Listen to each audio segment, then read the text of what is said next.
আসসালামু আলাইকুম। এটা হচ্ছে রূপসা নদী আর খুলনা শহরের জেলখানা ফেরিঘাট।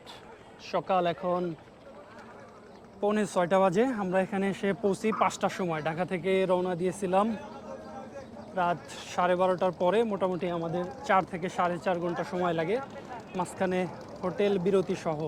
এটা হচ্ছে ট্রলার। এই ট্রলারে করে আমরা আমাদের যে মেইন শিপ রয়েছে সেই শিপে যাব।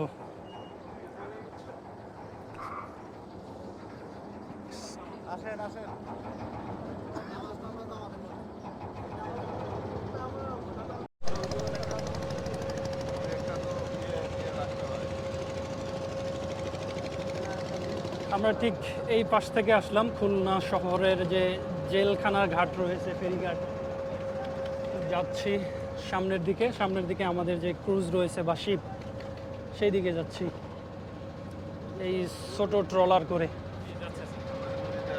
টোটাল আমরা 38 আছি এখানে।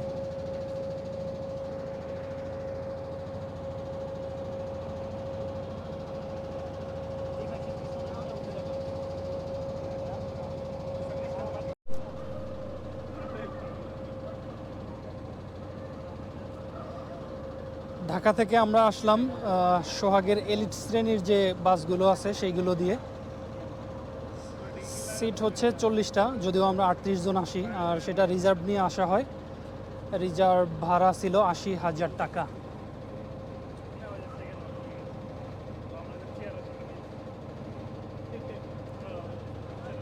আর আমাদের শিপটা হচ্ছে ঠিক প্রথমটার পরেরটাই।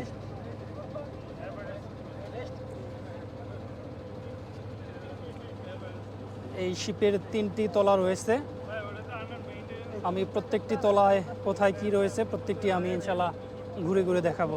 আর এই ট্যুরের কিভাবে ঢাকা থেকে আসলাম, আর ক্রুজে কি কি রয়েছে, কোথায় কোথায় ঘুরবো, আর খাবার মেনু কি রয়েছে, আর টিপস, শেষে থাকবে টিপস।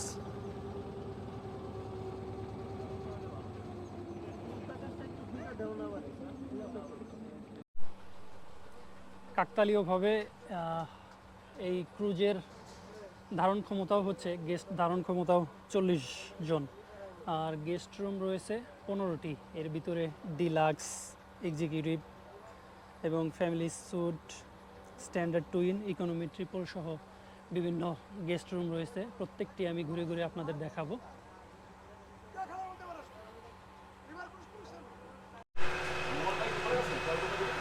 দুইটা ফ্লোরে বেডরুম রয়েছে। এটি একটি নিচের ফ্লোর। এই ফ্লোরটাতে রয়েছে বেডরুম, আর এই যে এখানেও রয়েছে বেডরুম। আর একদম উপরে হচ্ছে ওপেন ডেক, ওপেন স্পেস বসার জন্য। এখানে রুম অ্যালোকেশনের যে চার্টটা সেটা কিন্তু এখানে দেওয়া আছে।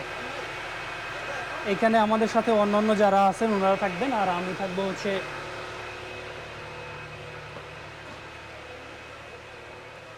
এই ফ্লোরটাতে। আর আমার রুমটা একদম ফ্রন্ট সাইডে, ব্যালকনির পাশে। ফরচুনেটলি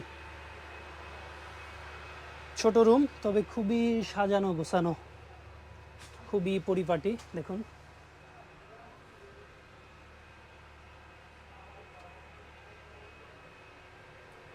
যথেষ্ট লাইটিংয়ের ব্যবস্থা আছে। আর চার্জিংয়ের জন্য যে পয়েন্টগুলো দরকার সেইগুলোও কিন্তু যথেষ্ট দেওয়া আছে। সো ডিজিটাল ডিভাইসগুলো চার্জিং নিয়ে কোনো ইস্যু নাই।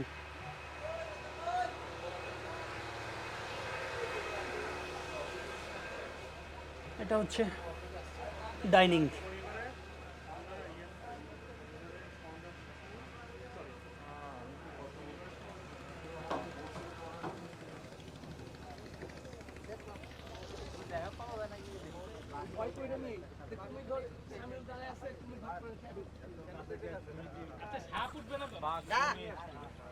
না দেখতে পাবো।